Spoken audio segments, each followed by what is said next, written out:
Sejjusa anenyezza state obutabaawo kyekola oluvannyuma lwa Eddie Mutwe okulabika mu kkooti mu mbeera embi ennyo nga alaga nti yatulugunyizibwa nga ebiwundu byonna munnange birabika nga n'okukankana akankana. Kakati ate Rubongoya ku nsonga ya Noah Mutwe era bodyguard wa Bobi Wine omulala eyawanvibwa avuddeyo n'akakasa.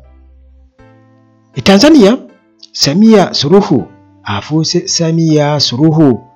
Muhoozi amuwaanye munnange omukutu ogwa X ate kweguli tagumamuddeeko agumamuddeko.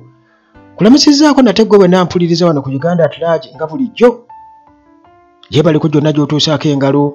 Towerabira aba Hillside View Apartments wali ejjanyi ku Church Entebbe Road Apartments omuli buli kimu weetaaga kutwala tuluutu twokka, amasannyalaze, wifi, security byonna weebiri okukosa ne transport okunana ku airport oba okumpimpi awo. Kale munnange Hillside View Apartments bwe bali nnyo okukosa munnange ne Maintenance Palace. Aba Maintenance Palace bano bajja kukuwonya ensonga y'amasannyalaze agavaavaako buli kaseera. Balina solar systems ez'omulembe ate garanti kweri ebyaddala. Bennyini balina ttiimu ey'abakugu esobola okuyambako okwesitoolingayo solar system yonna gy'oba oguze mu capacity yonna gwe gy'oba oyagadde. Ate nga balina ebyamasannyalaze, balina n'ebyamazzi okukosa n'abakugu abasobola okuyambako okubeera nga era still gwe olina ekizimbe kyo basobola okuyambako okukiddukanya mu nsonga ezo okukosa n'okubeera nti babinsitoolingayo. Kale munnange Timo Property Consultants Limited nabo gye bali nnyo. Wayagala okuzimba oba okugula ennyumba ewedde, ayagala okugula ettaka oba okutunda ettaka n'ensonga endala zonna ezikwatagana n'ettaka, aba Timo Property Consultants Limited we bali nnyo. Munnange tutandikirewa Sejjusa kubanga ensonga ya Eddie Mutwe munnange bwetyo ekutte waggulu ne wansi. Nabategeezezza ne mbagamba nti Eddie Mutwe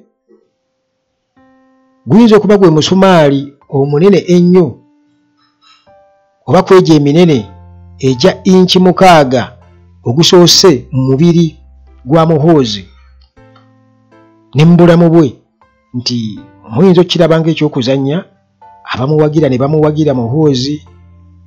Nalabye waliwo n'omubaka wa palamenti eyawagidde, omubaka wa palamenti omu eyawagidde, nja kumwogerako awo.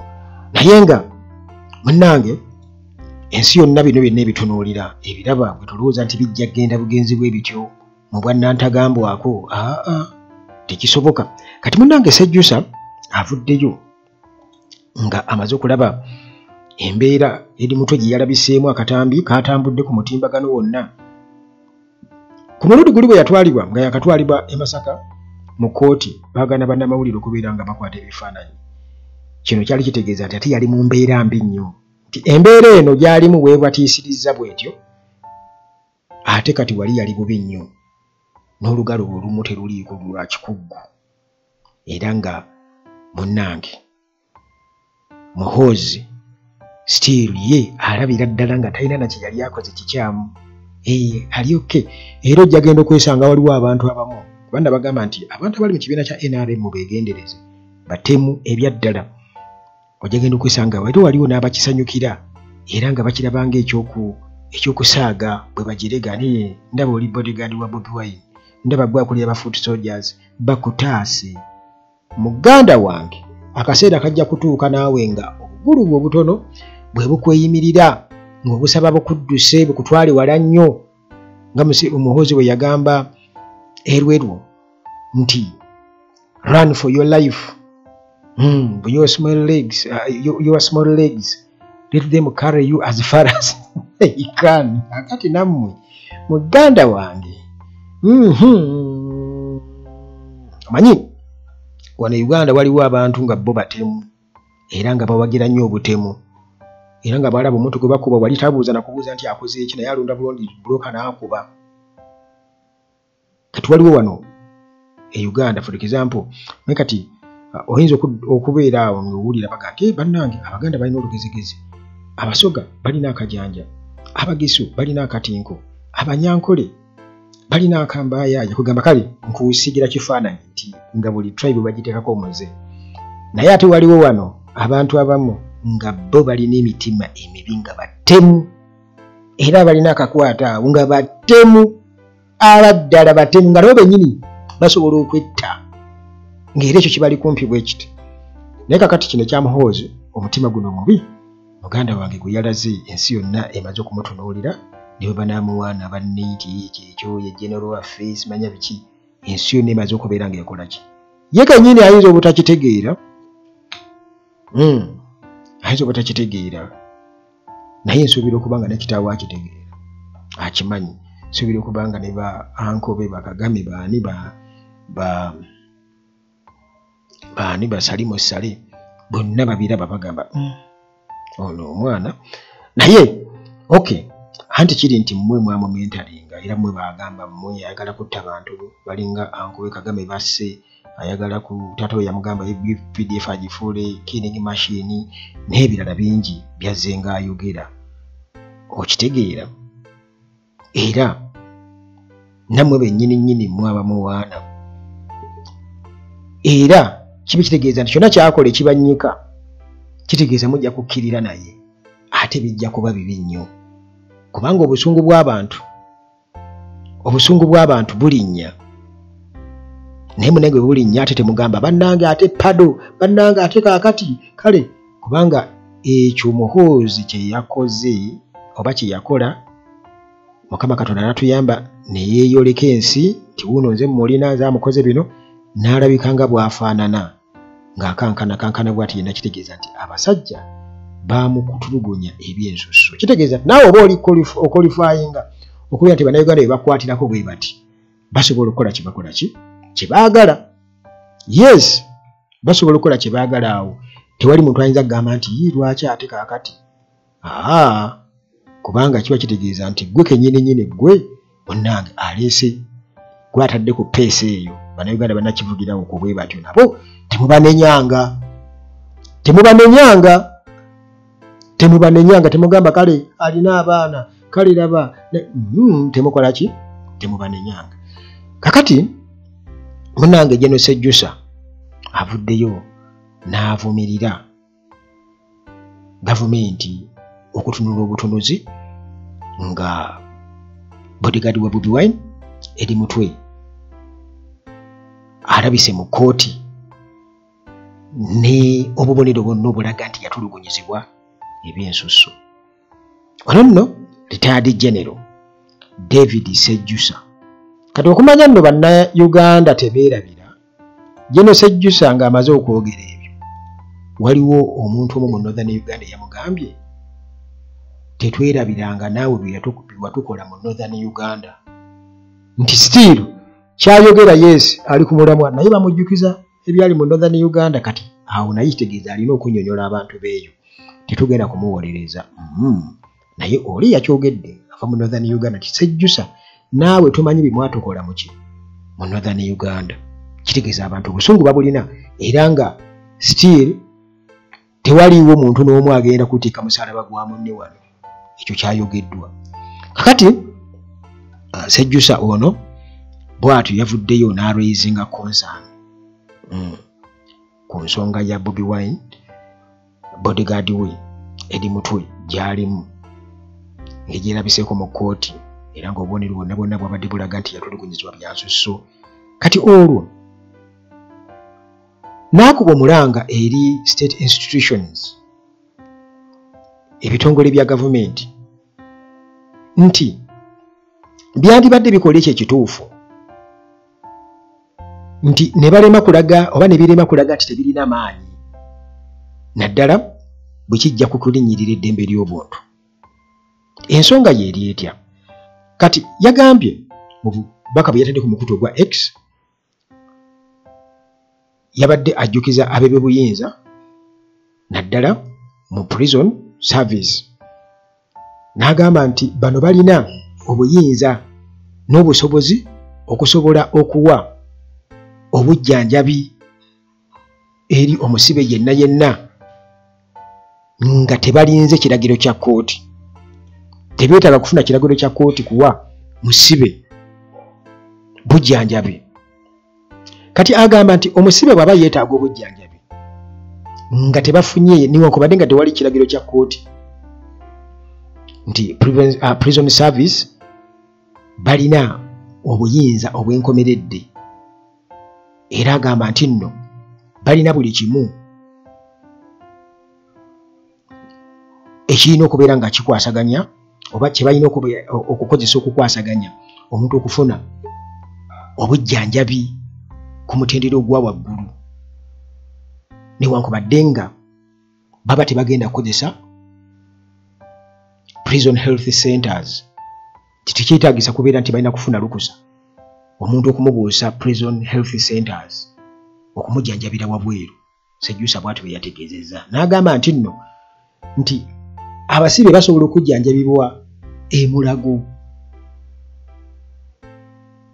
basobola omufulumya ekkomera ne bamutwala Mulago ne bamujjanjaba bulungi nnyo nga tebeebuuzizza ku kkooti, nga bakozesa buyinza bwabwe bo nga aba prison, era bamuwa bulungi nnyo obukuumi ne bamutwala ne bamujjanjaba. Kati olwo era n'ategeeza prisoner general Dr. Johnson Byabasajja ng'amugamba nti yamulebamu obusobozi obusobola okuteekinga action bwe kiba kyetaagisizza. Ekyakimulabamu tamanyi lwaki atadde awo kuzinga mukira ng'embwa erabye empologoma oba omusota ogw'amaanyi oba omusota gwe bayita olubirango, kuba embwa kibooko n'ewoowoola. Kaakati bw'atyo ye n'agamba nti ekyakimulabamu, naye awo wennyini ndowooza mulaba nti amaanyi Muhoozi g'alina kirabika nti kati bano bonna bali ku nkola ya save my job, tutaase oleme kubeera nga otugoba. Kati bwe naakola bwe nti ne bambuuza ebiseera bingi tulaba wano Bobi Wine nga abaddeko gy'alaga ne weesanga nti oba DPC we wantu ewamu gy'aba alaze atera okubeera nga munnange oba wali awo nga tafunye na biregero kuva wantu wonna, naye ng'agamba bajja tugamba tife abamuleese okutambula eno, kati n'alagira bulagizi bw'atyo nga tewaliwo na kuba kutya bitengo olwokuba balaba nti kakati Bobi Wine we yagenda abantu bamuwerekera nga ye abakirawo alage bakama be nti akola, kubanga enkya bajja munenya mwe muleka Bobi Wine okukola bw'ati. Kakati munnange mu mbeera efaanaganako bw'etyo ne weesanga nga ebintu oba oli awo bye tulabanga ebimenya amateeka ng'ate aba NRM bo babikola, batambula n'empeekera, batambulira mu bibinja, kampeni bazikuba kyere teri abagambako, ng'ate aba opposition bo babagambako. Ekyo kiyinza munnange okuba nti kiva ku kutya okw'amaanyi. Kakati sejjusa okugamba omukulu ono Jackson Byabasajja yagamba mulabamu obusobozi okubeera ng'asobola oku-actinga accordingly bwe kyetaagisizza. Kiyinza okuba nga munnange naye ali eyo agamba naaliyagadde contract yange bagize obujja nandiyagadde. Kakati bw'atyo n'ategeeza n'agamba nti ebiseera ebisinga obungi nti institutions eza government tezisaanye kweyisa ng'ezitalina buyinza, naddala kati bwe twogerako abuse of human rights. Naye nga ggwe olowooza Muhoozi jjukira nti baamuwa obuyinza bunene nnyo, bano bonna balagira byayagala kubeera nga bw'olaba eyamukuza menta we bwe yamukuza byeyamugamba era byamusomesa byakola.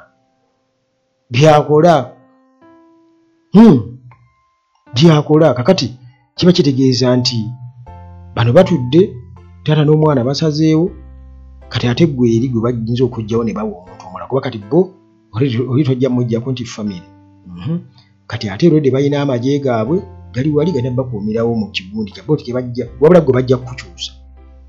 kakati awe wali obuzibu era bannayuganda balina otunulamu ekyo kitegeeza nti obwa ntagambwako buba ku muntu kwerweza mu buyinza ebyo byonna tebyandibaddewo n'okutya kwennyini okwo kakati munnange osanga n'okuleka eri mutwe afuna obujjanjabi mangu kiyinza okukugobya nti lwaki wamuwadde obujjanjabi amangu yabadde asooka kuvundamuko gwe lwaki wamuwadde obujjanjabi ebisigadde byendekere byonna biri ku nze omutulugunya okukola ki byonna biri ku nze gwe sirika okitegeera nga weetonda mukama wange esaategedde naye kakati olwedde bamututedde eruzira bwe bagambye asobole okubeera ng'afuna obujjanjabi emasaka bagenda kukola ki bamuggyeeyo kakati ensonga eyo nga bweri awo muganda wange Sejjusa ye bw'atyo bw'alowooza naye nkugambye nti abantu bamujjukiza bamugambye nti Sejjusa byaliwo mbugoomu ku abo nti abaatutulugunya mu Northern Uganda teweerabira abantu bwe bamugambye Sejjusa naye ngera bwe nkutegeezezza nti bino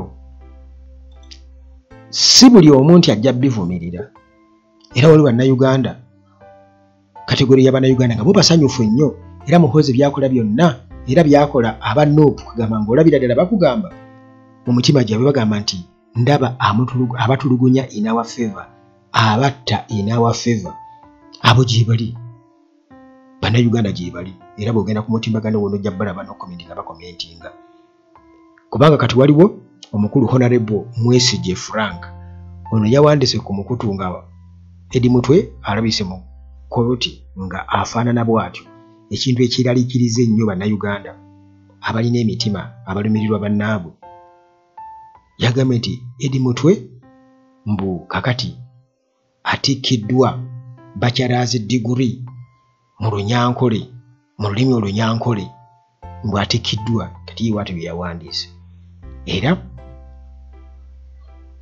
nga musanyufu nnyo n'abalala bangi nnyo engeri gye bakomenti ng'ogiraba naye muganda wange ebyo byonna bannansi babiraba era gwe tolowooza nti nno okyogera bwogezi ne kiyita buyisi kuga Sejjusa bamujjukizza abamu Northern Uganda ffe tetwaliyo naye ffe olwaffe lwali luwedde eno nga batupangira phase 2 ne balwolekeza mu Northern Uganda baranzikubeera nga bamujjukiza kitegeeza yalina okunnyonnyolera nga bwe yagenze ku mukutu wa X n'annyonnyola nakiri akinnyonnyole kubanga n'eno project ya Muhoozi yagitubuulira kakati munnange era ku nsonga y'okuwamba abantu wano Lubongoya Secretary General wa NOP atutegeezezza nti Noah Mutwe nti baamutadde oluvannyuma lw'ennaku 4 nga awambiddwa ne bamutwala mu kifo ekirala okubeera nga kitegeerekeka ono baamukwata bamusanga Gombe wali mu Wakiso era nga bwe yatwalibwa free Noah Mutwe campaign n'etandika kale bw'atyo n'ategeeza nti munnange ennaku 4 zabadde ziyiseewo ne bamutwala tebaamutadde wabula yavudde mu mannyo g'empisi kubanga ali wali Nateete ku police station bamutadde era bamutadde mu kasenge akawuli balina obusenge bwabwe obuli eyo kugamba nga tebakkirizayo bantu balala bonna obeereyo wekka kale gyali awo tiimu y'abalooya bwe tobegezaako kubeera ng'enoonyereza engeri gye bamuggyayo naye ng'eri bamuggyeyo mu Torture Chambers ali wano Nateete Noah Mutwe ennaku ezo mujjukira eyawambibwa kakati munnange n'abalala bangi oba oliawo abagenda bazuuka empola era nga bonna bali eyo balinda bataasibwe naye nga ani amanyi gye bali okuliko abo be baasalira munnange nga bo tebabasaliranga naye nga babatadde mu makomera ge tumanyi obulungi bali Luzira bali Kigo bali Kitalya ne makomera amalala bangi nnyo ba activists naddala mu kibiina ekya NOP basibwa bagezaako kuba nti nno babeetamya oba egamba bateekawo okutya kuba kati ekikolwa ng'ekyo Muhoozi kye yakoze ku Eddie Mutwe nti afuba nnyo okulaba nti abalala bonna katugeze ba foot soldiers n'abalala bonna abavubuka naddala abandi yagadde okuwuliriza obubaka obw'enkyukakyuka nti bakirabanga nti nno okuwagira oddo oluvuganya oba okuwagira NOP kiba kitegeeza kufa nakubonyabonyezebwa nakutulugunyezibwa. So nga ate muganda wange ekyo tekigenda kumuwa buganzi yadde n'akamu wano. Omulangira Kassim Nakibenge yagambye okutulugunya abantu mu basement tekigenda kuwa Museveni ttutumu oba buganzi mu bantu okuliko obukyayi.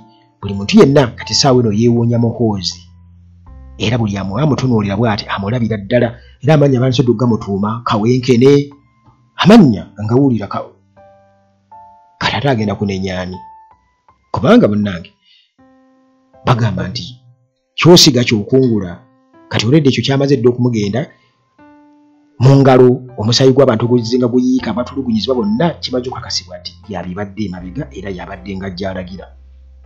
So nga badde nga bajja bakyogera naye nga abantu bakibuusabuusa. Kati munnange eyo nga tuvuddeyo tugende mu ggwanga erya Tanzania. Eggwanga erya Tanzania eno oluvannyuma lw'aba lawyers okuva mu ggwanga erya Kenya nawa ne Uganda baavuddeyo ba Athairi Agatha kigambibwa okuba nti ye already bakyamukwatiddeyo ne Tanzania tebanaba kubeera nga bamuridiizinga naye bano babadde bagenzi kulaba nsonga za Tindu Lissu ono nga ye political leader side ze Tanzania eyo ali ku misango gya kulya mu nsirukwe.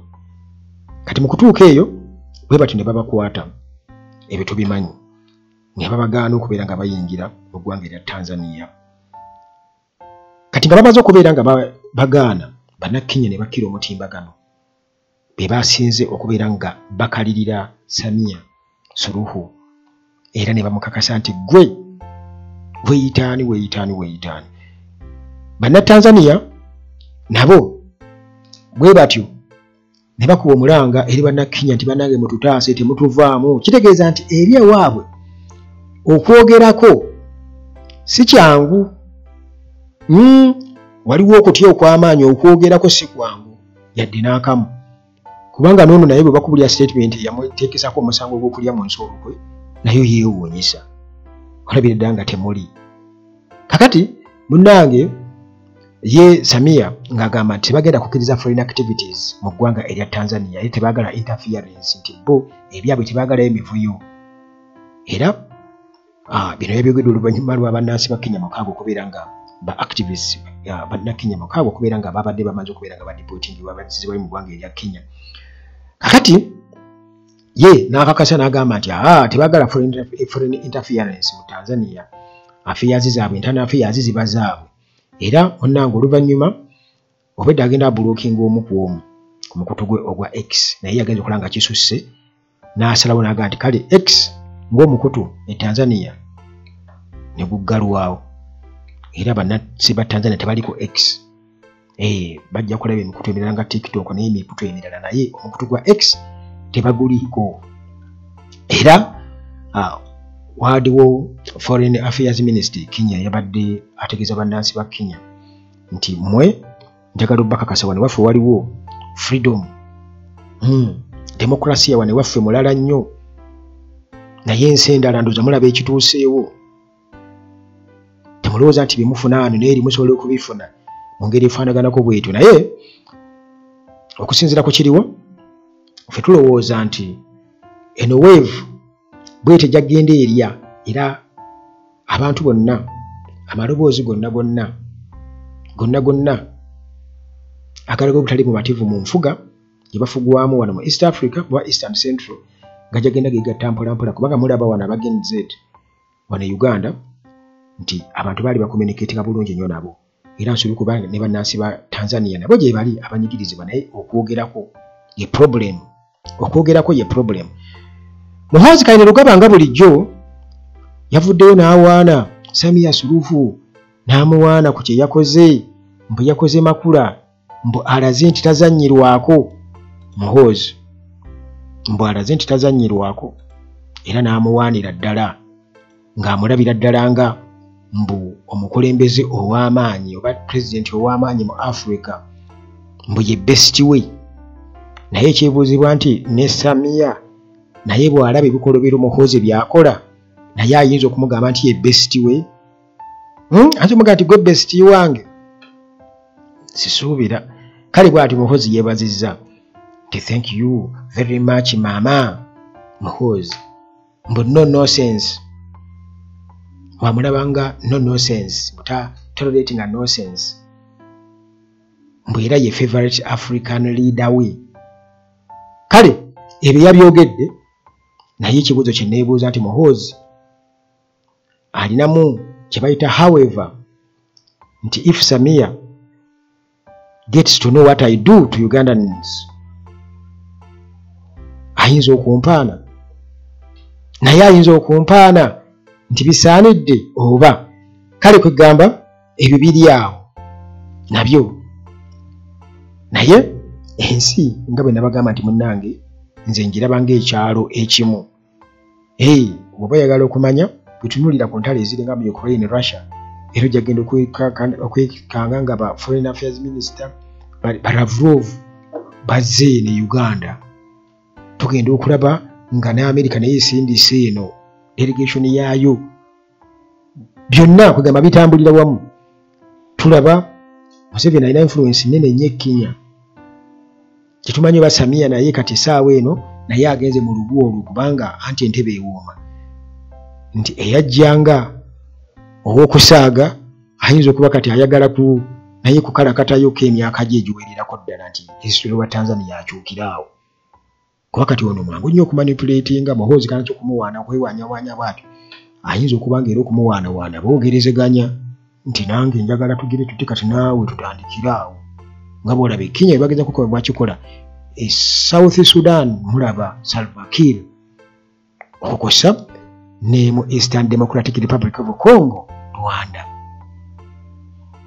Kubanga ebyo byonna muganda wange bituzaayo mu kugaziya dynasty. Balina okubaako ba accomplices be bakwasaganya mu bikolwa byabwe munnange ebitajja ensa era nga bigendereddwamu kubeera nga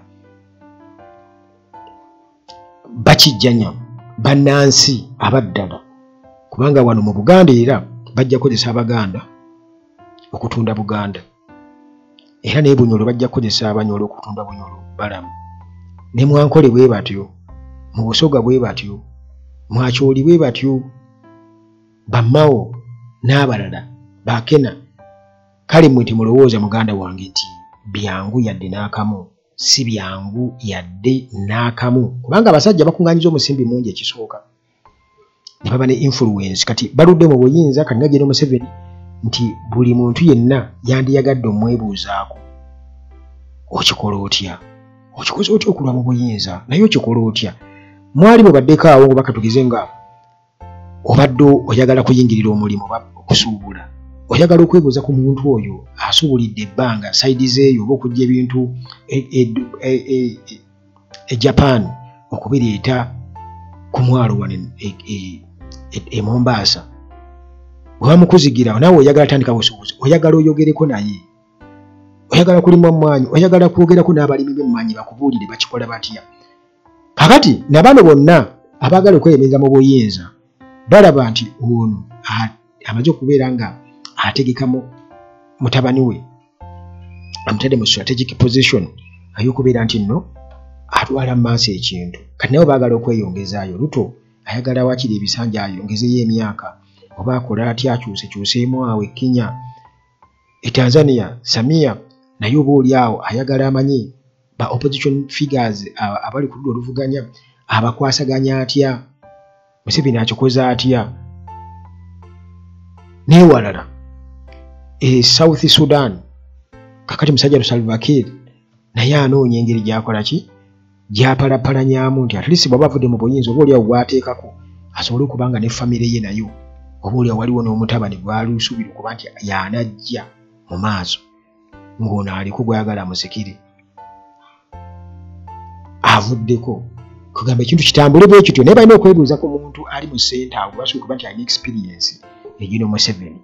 Kitegeeza nti kati General Museveni afuuse ekizibu si kya wano Uganda wokka wabula East and Central, si East Africa yokka wabula East and Central mu Great Lakes region. Kati olwo